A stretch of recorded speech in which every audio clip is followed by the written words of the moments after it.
Hey, everybody. Pookie's over here talking. Yeah, she ran past and went, like, I don't know what she's talking about. So, hey, everybody. Trying to turn the damn chat on so I can see, and it's not showing me anything in the chat. This thing's fucked up. Well, yeah, must be you. YouTube's fucked up. Mine's working. I don't know what's up with this. Maybe YouTube just doesn't like you in particular. I'm gonna have to like... Anyway... Go ahead and start the show, Jenny. All right. See Camp Guy in there. See Zach in there. Zach says, what's up, guys? My depressed and sore ass is sitting in the Atlanta airport. Our trip kind of went tits up, so I'm going home alone. Oh, I'm sorry to hear that. Yeah, because I was going to say, we don't usually see you on the matinee shows. Maybe you do show up on those, but I always kind of feel like you mostly just came for the main shows. But, so you want to talk about Darkman 3? Yeah. Yeah. Well, I was going to say something. What's that? Because the stream has been so good, you might be able to raise the graphics level on a thing. Because I'm looking at it on the smart TV, man, and we look like shit. Just look blocky. You know what I'm talking about? Yeah, well, I guess I'll do it. Not right now, but I'm just saying. Obviously I can't do it right now. Later we can... well, just remind me, and I'll do it before the main show tomorrow. Right. It's just... Because we're on a LAN cable now, so... Yeah, the stream's been good since that LAN cable. Yeah, we haven't really had any problems. No problem. Since I got that. Like I said, $15 and I think we can raise the resolution. Fixed it. Yeah, I mean, I hope so. I don't really want to tempt fate or anything. Just raise it like one level. Yeah, I guess so. I didn't lower it all that much, but I did lower it down some. So last night, if you've been here the last couple days, we've been doing the Darkman trilogy. Because Shudder just added it a couple days ago. Or a couple weeks ago, rather. And last night we watched Darkman 3, Die, Darkman, Die. Yeah. Now, I think I mentioned... I'm not sure if this was on the Wikipedia page for Darkman 2, but it didn't mention it on Darkman 3. I heard that Darkman 3 was actually shot before Darkman 2, but they released the one that became Darkman 2, the one with Larry Drake in it, in 1995, and then this one was released in 1996. So I don't know if that's entirely true or not, but that's what I read. It doesn't mention it on the Wikipedia page for Part 3, but it does on Part 2. It just wasn't ready in time? So I'm not really sure. And honestly, now that I'm seeing it, I do kind of feel like... Because I was watching Part 3 with that in mind... And I was kind of like, I can see how this was shot more, right after the second one. Like it felt more like a part 2. It felt more like a part 2, and then the third one was just kind of like, hey, here's this guy we thought was gone all this time, and then he came back, and then he dies in a big explosion at the end. So you could kind of see, how they did it, but then for whatever reason, they decided to switch the order, but that's okay. It doesn't really matter. Because this one ends like the story's just beginning. So watching them... Because it ends similar to the first one where it's just kind of like, he saves a woman and a family and then he's like, well, here's my fucked up looking face. I gotta go fight crime. I can't involve anybody else in my bullshit. Yeah. And he goes off into the sunset. So whereas the second one actually ends with the bad guy getting blown up and shit like that. So. I was... yesterday I was saying, usually part 3 sucks, and I was expecting this one to be pretty bad. It's good. I think it's as good as the first one. I actually liked this one a bit better than the second one. Yeah, I liked it better. The second one's good too. Yeah. And I did like that Larry Drake was in the second one, because he made a really good villain, and I like that they had him and they focused on him in the second one, as I mentioned yesterday.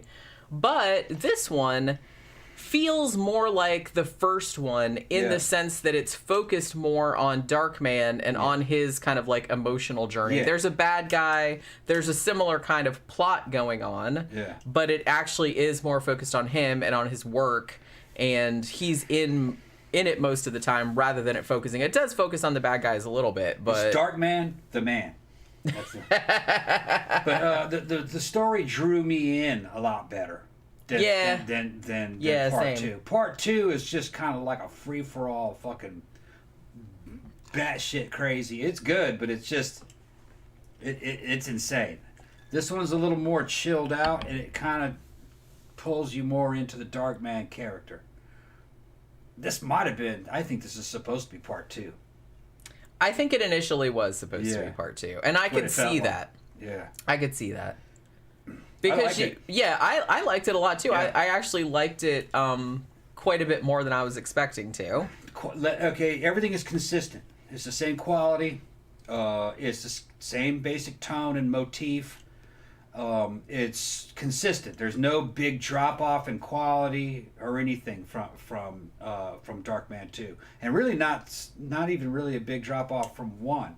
1 has some of that Evil Dead feeling to it. You know what I mean? But so does this one.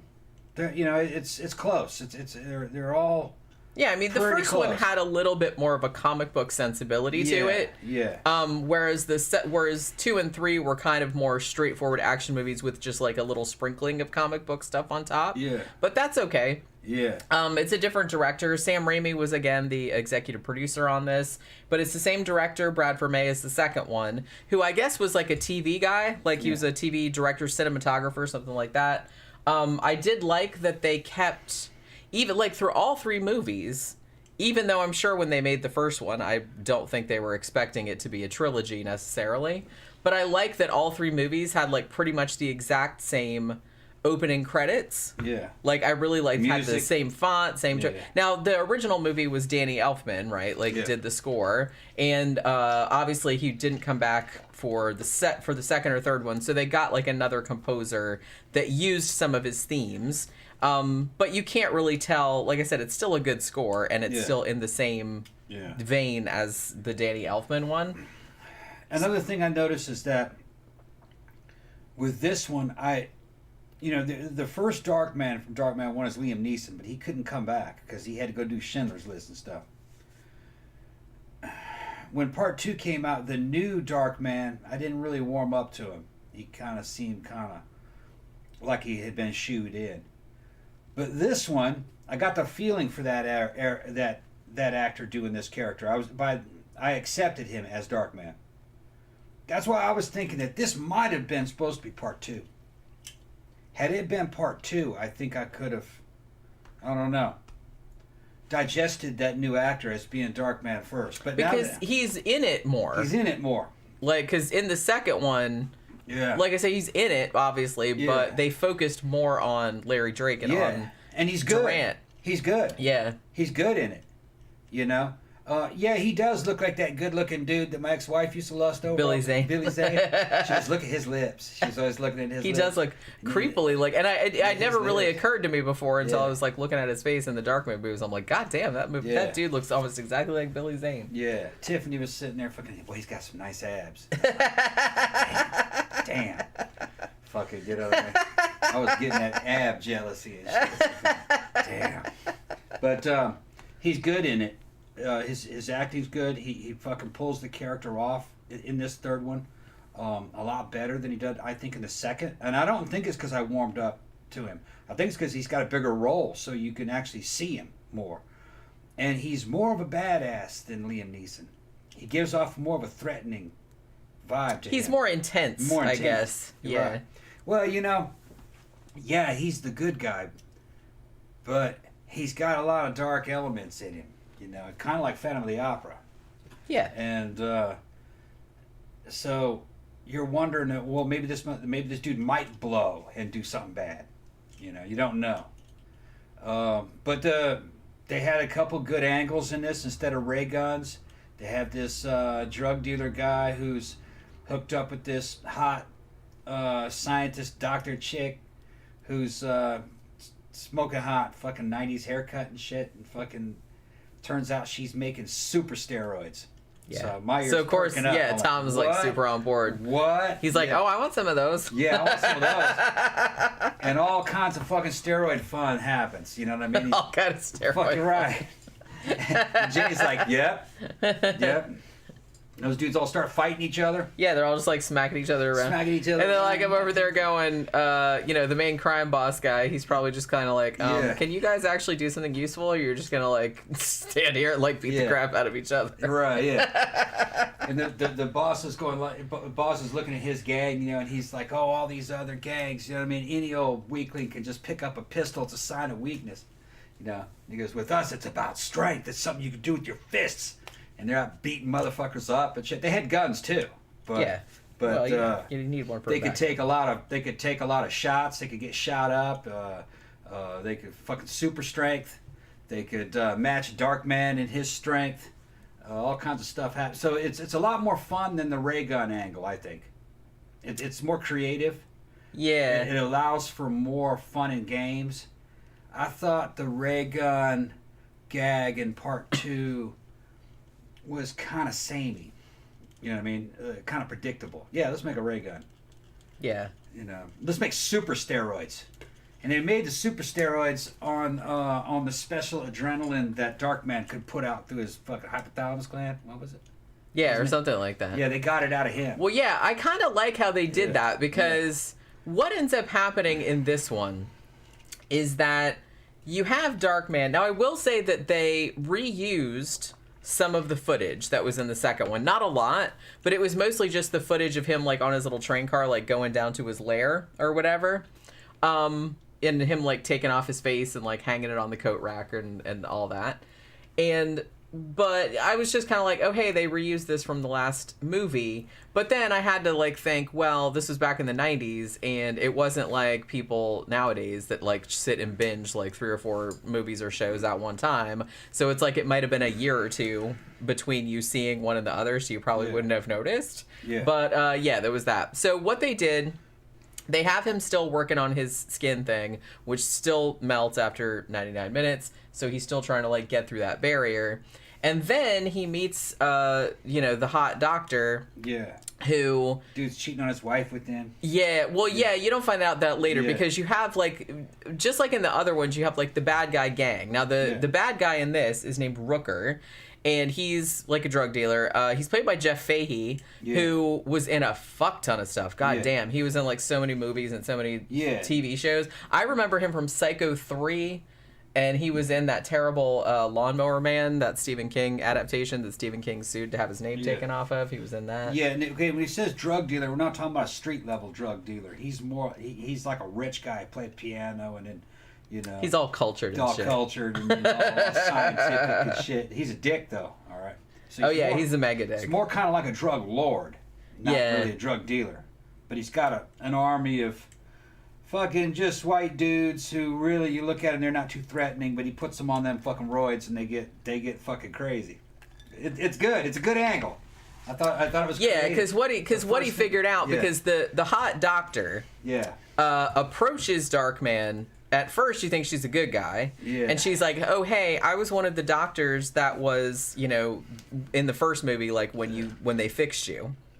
And we couldn't figure out, because Tom was like, well, is she supposed to be, like, Jenny Aguilar's character, like, from the first one? I was like, well, not necessarily. She could have just been, like, another doctor that was there, or she could have just heard about it somewhere else and just lied her ass off. I think she lied, and I don't think she was there. Because she lied about everything else. Yeah, but so basically she said, oh, I was one of the doctors, so I know that you have super strength, and I also know that you can't feel any pain, and I've developed this thing where you can get some of your pain back, and or some of your feeling back.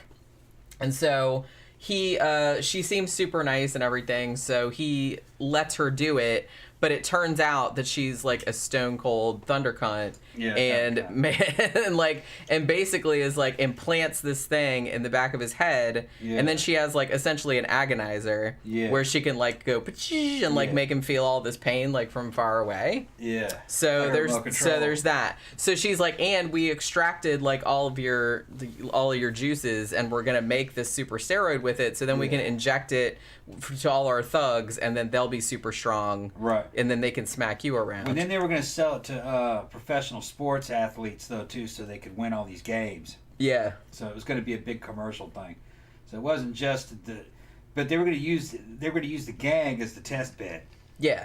As the test subject. Yeah, so they were just kind of like, and it worked. It worked. They got fucking like big. I said, they were all just like slapping each other around. They didn't get big. They just got real strong and real mean. And they looked like they were all tweaked out all the time. They'd be all tweaked and they just wanted to like pull people's heads off and whatnot. And I was like, yeah, that sounds like you. Yeah. As soon as they juice them up, a few hours later, they're out there just slapping each other around and beating each other up. And they're okay, break it up, and then they just shake it off like it wasn't even happening. And they're, okay, and they go to work. I really did like that angle though, but but I liked too that they also had the angle of the drug lord, Jeff Fahey. Yeah. He also has a wife and a daughter who are actually just like completely innocent people. Yeah, and like good people. And he's like just a total fucking shitheel to them. Yeah. And so I like, too, that they had that sort of, like, emotional depth to it, because Darkman sees how he treats his family. Yeah. And is like, you know, he's this good-looking rich dude, and he has, like, a really nice wife and a really nice daughter, and he's like, and I look all fucked up and everything, and I can never have that. Right. So it's like, and, you know, you don't even know how to treat them. So he kind of gets obsessed with, like, the family. Rescuing them. Yeah, he's wearing the husband's mask. Yeah. And he impersonates them. He like enjoys family life through there, but he's like cool to them.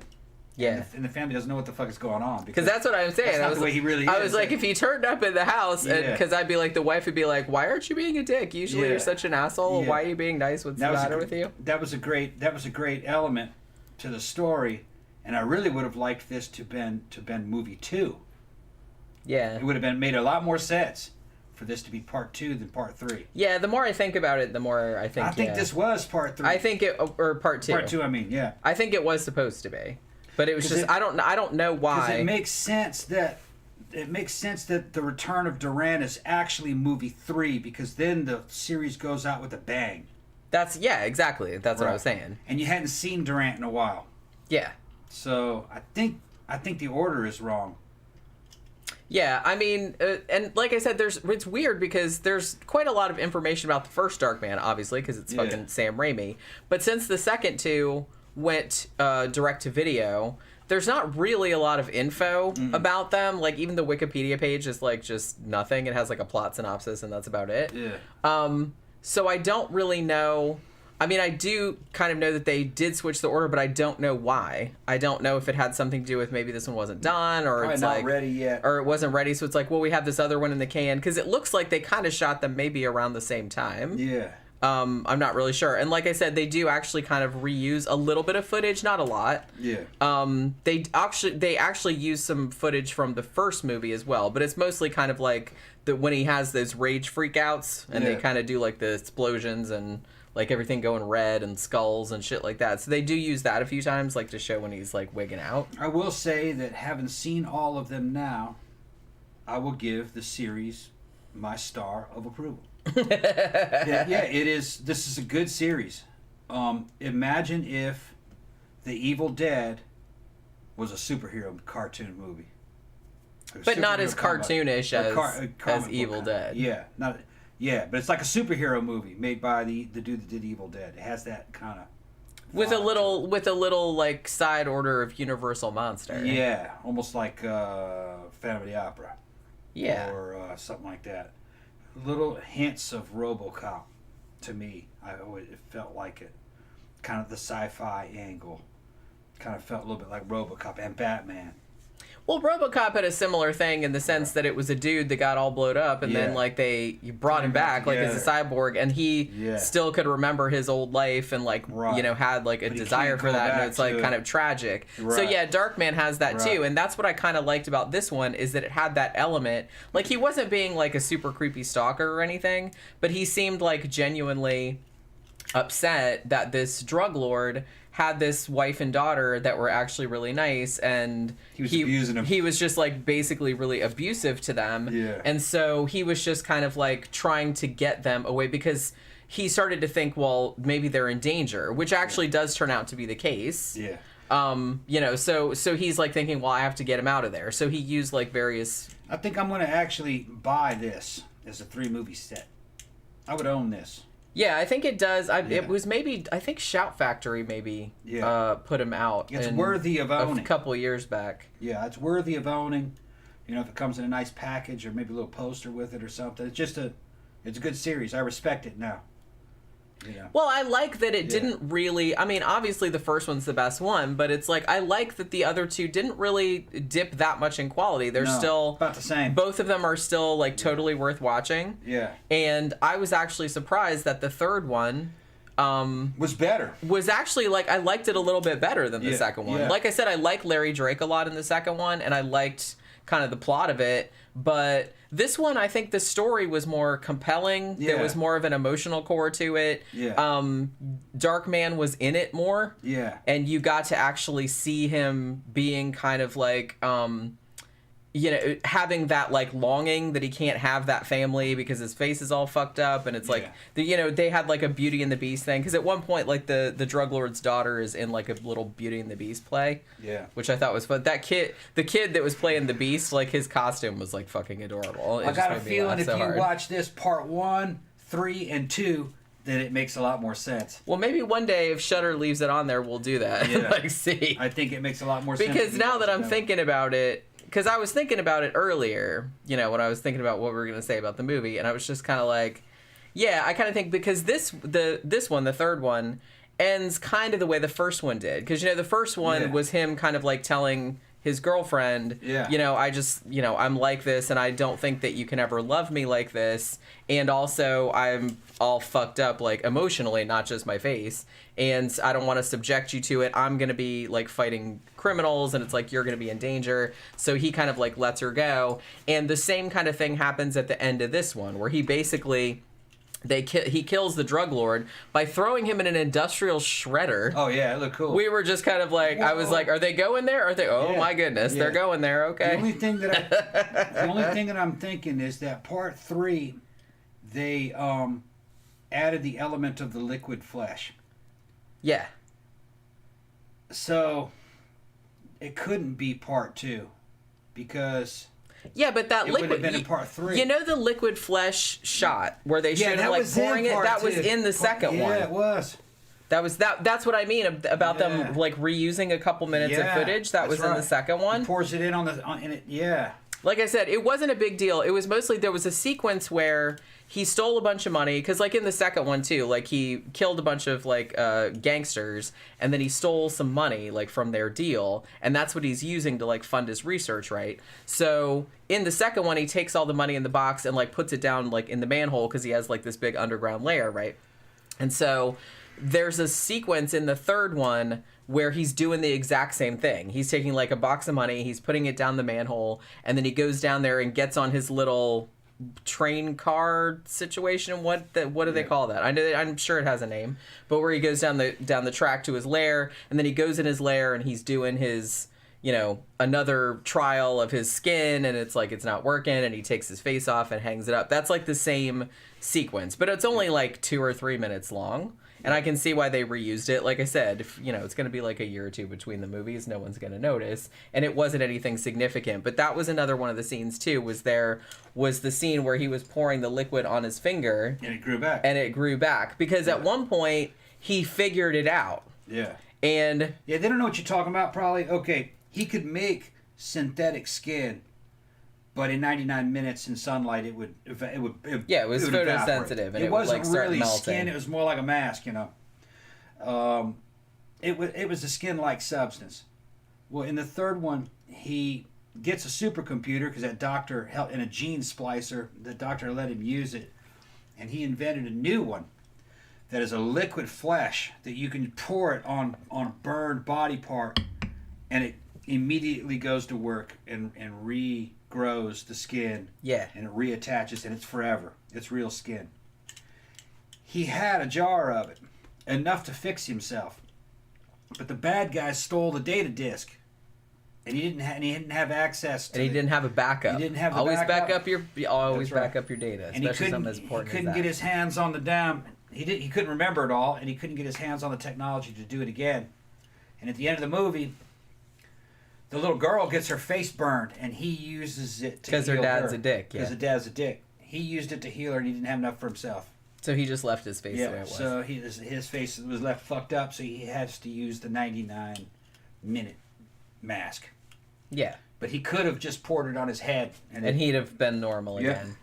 Yeah. But the fact that, during the final fight, like with the drug lord, he kind of like, what does he do? He like knocks something over, and he busts up this like a gas pipe or something, and his little girl falls, and the steam comes and like burns half her face off. Yeah. Not off, but it's like burns half her face like bad. Yeah. And so he, when he's able to recover this one little vial, it's about this big, of skin, he decides to just give it to her. Yeah, he shows up at the hospital and the doctor's getting ready to do a skin graft, and he storms in. No, we're not going to do skin grafts. I got something else.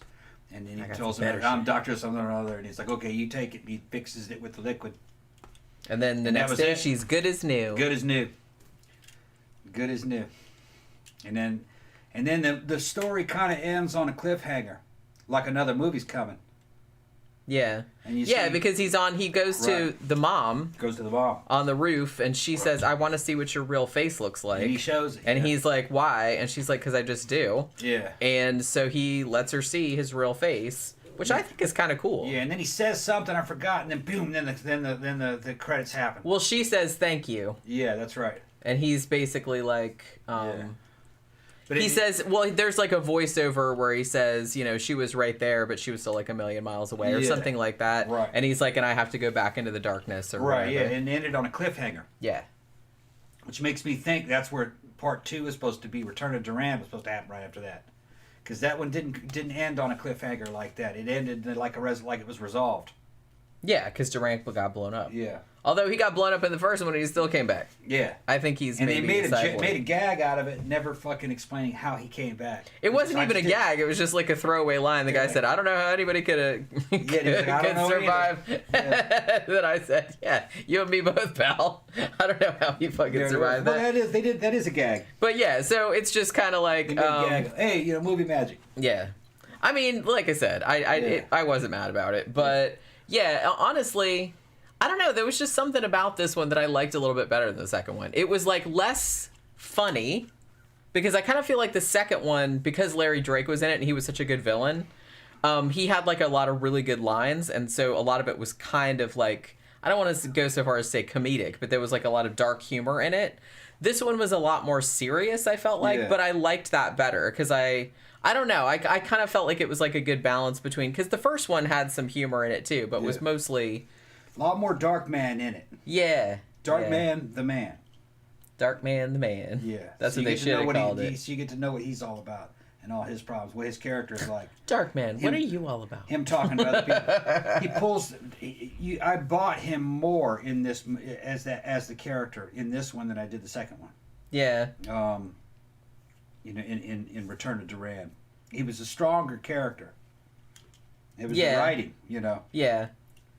And I like I said, it's the same director. I'm assuming, I don't know if it was the same screenwriters or not, because it looked like they just did both of them around the same time, because they were only like a year apart that they came out. This one had more character establishing stuff in it. Yeah. Than Return of Duran. He was still just a shadowy guy running around doing stuff. Yeah. Saying shit. You don't really know who it is, per se. I mean, you know who it is, but Yeah, I get you don't see the character development that much. And I have to say, I liked Jeff Fahey as a villain in this. Yeah. I've always liked him as an actor. He's a good character actor. I'd seen him, like I said, in a bunch of other stuff. I remember him from Psycho 3. Mm-hmm. That's where I first saw him, I think. But he's been in fuck tons of other stuff since then. That was actually one of his first movies. But yeah, he's great. He doesn't like there's a couple scenes where he kind of like chews a scenery and he's kind of like very sardonic, but so it's a different vibe to the Larry Drake character, but I dug that too. And like I said, I really liked the whole rich drug lord, who's a shit to his family. Yeah. And I liked that element to it as well. And but he didn't have to be. He didn't have to be a shit. He was just, that's the way he was. And he was like just constantly like fucking around on his wife and like not even embarrassed about it. No, because she just like she knew about it. She like walks in on him like banging the doctor. Or they weren't really banging. They were just like they were getting ready to bang, and they still had all their clothes on. But so she walks in and she's like, something about all the affairs she's had. So he's just like, yep, that's what it is. That's the way it is, babe. You know what I mean? But yeah, he's just really kind of sucks. Yeah. But no, I think it's a strong series. 3 good movies. The first one is the best one artistically, but they're all good. Yeah, they're all worth watching. Part 3, I think, is the second best one. So I'm gonna agree with you on that. Yeah, I'm gonna agree with you on that. I liked them all, but just something about this one just like edged it out a little bit more for me. I guess I don't. it's hard for me to say. Well, I guess we've been saying like why that is, but yeah, but they're all strong movies. They make a good box set. I like too that they had the other than them also having the opening credits being all the same. I like that they brought the little kitty back. Yeah, the little gray kitty from the first. She was in, or he, I don't know, was in all 3 movies. Yep. And nothing bad happened to the kitty. No. So that was because I was afraid every time I see a cat in a movie now. I'm just kind of like, oh shit, something bad's gonna happen to that kitty. Well, because it usually does, especially a horror movie. What they don't introduce a cat in a horror movie without something terrible happening to the. And I'm still traumatized from fucking Shape of Water. So you know what I mean. Well, the bad shit happened to the cat. Nah, that was horrible. But I was so bad. Slasher Fred said there was a Darkman TV movie that was originally meant to be a TV show spinoff. Yeah, I heard about that. I can't remember who was in it though. I remember seeing something about it. And then Jason He Be Dead said I had the comic where Darkman meets Ash from The Evil Dead. Yeah, they've done some Darkman comics that came out after. Yeah, and there was some crossover, which is like really funny because Bruce Campbell was supposed to play. I think it's great that you have these fucking companies spending millions or billions of dollars for intellectual properties so they could do some superhero. All right, and this guy here proved that you can just make your own superhero. If it's good, it'll stick. You can make your own superhero. Yeah, I mean, I'm sure there's like tons of people out there making superheroes that are lame. Yeah, you just gotta have a good one. You gotta have good names behind it. You gotta have the production's got to be right, and the tone has to be correct. It has to be kind of artistic. And it has to be the right character for the right time. Yeah.